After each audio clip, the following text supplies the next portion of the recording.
용용이의 경제학 교실. 안녕하세요, 용용입니다. 오늘은 광야숲에 대한 이야기를 조금 해보고자 합니다. 이 주제는 제가 어떤 주제를 가지고 이야기를 해야 될지 고민을 했었는데 챗 GPT한테 그래서 물어봤었어요. 그랬더니 챗 GPT가 이제 좋은 주제라고 이야기를 해주면서 제시해준 다양한 주제 중에 하나가 바로 외부 효과였고요. 외부 효과가 대표적인 사례로 우리가 주로 많이 이야기하는 게 외부 이제 양의 외부 효과, 외부 경제라고 하죠. 그때는 주로 가수원과 양봉업자를 이야기를 많이 해요. 그리고 숲에 대한 이야기를 많이 하고요. 그 다음에 부의 외부 효과라고 하죠. 외부 불경제라고 하는데요. 그 대표적인 예시가 소음이라든지 공장의 폐수가 되거든요. 그래서 챗 GPT가 추천해준 주제인 외부 효과에다가 이제 광야숲이 최근에 만들어졌기 때문에 그 두 개를 엮어서 외부 효과에 대한 이야기를 해보고자 합니다. 우선 외부 효과란 무엇이냐 하면 우리가 고등학교 경제를 이야기할 때도 잠시 이야기했었지만 금전적인 거래가 없이 그 경제 주체 간에 서로 이제 경제적인 영향을 미치는 것을 말하거든요. 그래서 대표적인 예시가 앞에서 말했던 가수원업자와 양봉업자 간의 이야기를 했었어요. 그래서 양봉업자랑 가수원이 가까이 있으면 이제 양봉업자 입장에선 꿀을 가져오기가 매우 편하죠. 왜냐면 꿀벌들이 가수원에 가서 꿀을 가져올 수 있으니까요. 그리고 가수원 입장에서도 되게 좋은 게 벌들이 꿀을 가져가는 과정에서 과일을 맺게 해준다라고 하죠. 그렇기 때문에 이제 두 개가 외부 효과다라고 이야기를 했었어요. 그런데 앞에서도 이야기했었던 것 같은데, 전에도 이야기했었던 것 같은데, 이제 요즘 교수님이 저한테 그런 이야기를 해주셨어요. 이제 그거는 우리가 교과서에서 보는 대표적인 예시지만 실제로는 양봉업자와 가수원업자 간의 거래가 많아지고 있는 추세라고 해요. 그래서 대표적인 예시가 이제는 아닐 수도 있다라는 이야기를 해주셨고요. 또 뭐 공장의 폐소라든지 소음 같은 경우에도 소음이 발생한다고 해서 우리가 직접적인 돈의 거래를 하진 않잖아요. 하지만 누군가는 소음으로 인해서 굉장히 피해를 볼 수 있거든요. 그렇기 때문에 그런 것들은 해결되어야 되는 문제고요.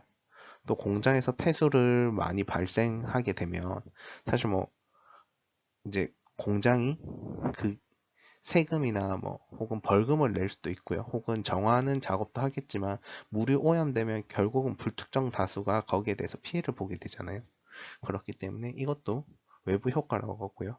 부의 외부 효과 혹은 외부 불경제라고 이야기를 하고 있습니다. 그럼 오늘 본론은 숲에 대한 이야기를 하려고 하는데요. 이제 최근에 서울숲에 광야숲이 조성이 되었거든요. 그러면 그 누군가는 그 숲을 보러 가겠죠. 그렇기 때문에 그 숲을 본다는 것 자체만으로도 나의 기분이 좋아지고 나의 효용을 증진시킬 수 있는 역할을 할 수 있고요. 또 뭐 관광지가 될 수도 있고요. 뭐 생물 다양성 혹은 뭐 환경 오염을 예방할 수 있는 다양한 효과들이 발생할 수 있잖아요. 그래서 숲을 만든다는 것 자체가 불특정 다수에게 긍정적인 영향을 미치기 때문에 외부 효과 중에서도 양의 외부 효과 혹은 외부 경제라고 이야기를 할 수 있겠다라고 말씀드릴 수 있을 것 같습니다. 근데 이 숲을 만든다는 것 자체가 최근에 뭐 연예인 숲들이 되게 많이 만들어졌어요. 그래서 뭐 누구의 생일 때 숲들이 만들어지고요. 특히 여의도에 많이 있는 걸로 알고 있거든요. 제가 알기로는 소녀시대 멤버별로도 숲을 좀 가지고 있고요.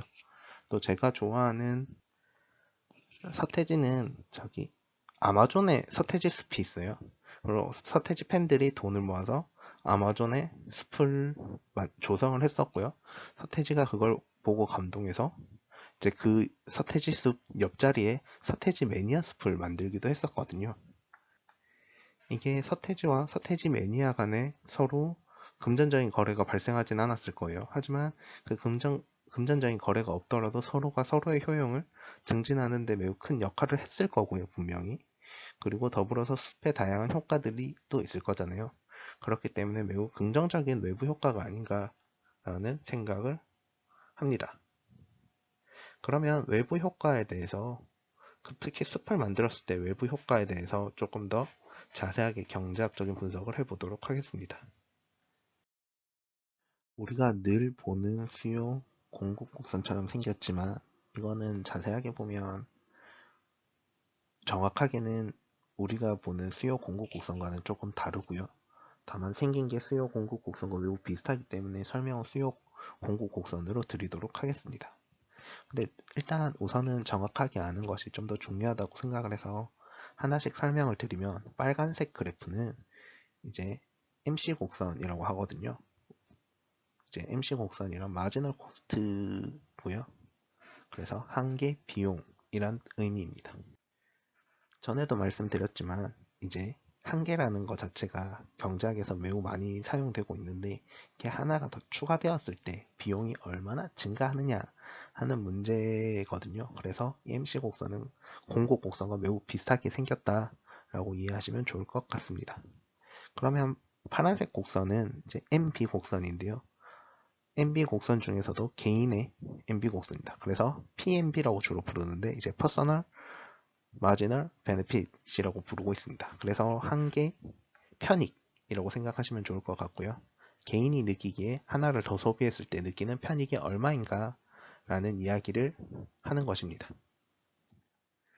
보라색 그래프 역시 MB 그래프긴 한데 이거는 이제 앞에 파란색은 PMB였잖아요. 그런데 이 보라색은 SMB입니다. 그래서 Social Marginal Benefit이라고 해서 사회가 소비했을 때 느끼는 편익이라고 이해하시면 좋을 것 같습니다. 그래서 우리가 숲이란 걸 봤을 때를 생각해 보면 우리가 필요한 양보다 우리가 사회에서 필요한 양보다 실제로 소비하는 양이 더 적다라고 이해를 하시면 좋을 것 같고요. 그래서 이제 MC 곡선과 만나는 이제 빨간색 그래프와 만나는 파란색 그래프가 이제 실제 숲이 만들어지는 양이라고 생각하시면 좋을 것 같습니다.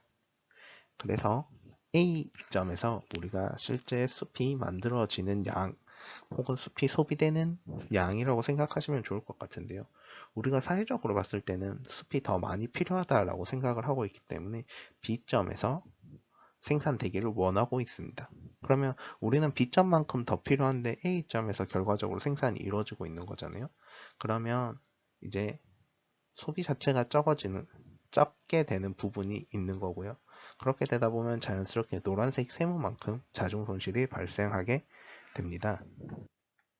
우리가 고등학교 경제를 다룰 때 이 외부 효과에 대한 이야기를 했었는데 이 외부 효과가 어디에 나오냐면 이 시장경제 체제의 한계점에서 나오거든요. 이 양의 외부 효과든 음의 외부 효과든 모두 다 그 시장경제 체제에서는 나쁘게 취급을 받고 있습니다. 왜냐하면 이제 음의 외부 효과, 부의 외부 효과라고 하죠. 외부 불경제라고도 표현하는데요. 이 외부 불경제가 발생했을 때는 우리가 필요한 것보다 더 많이 생산되거나 더 많이 소비하게 되어 있고요.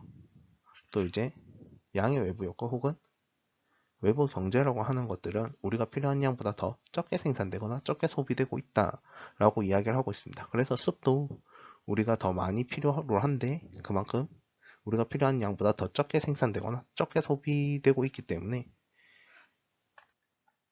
소비되고 있다는 점을 이 자중 손실을 통해서 우리는 알 수 있는 거고요. 이 자중 손실을 없애기 위해서 우리는 노력해야 한다. 그래서 이제 정부에서는 다양한 혜택을 줘서 숲을 더 많이 소비하게 만들던지 혹은 숲을 더 많이 생산하게 하든지 하는 노력이 필요하다라고 이야기를 하고 있습니다. 질문 있으시면 댓글로 남겨주시고요. 구독과 좋아요는 필수입니다.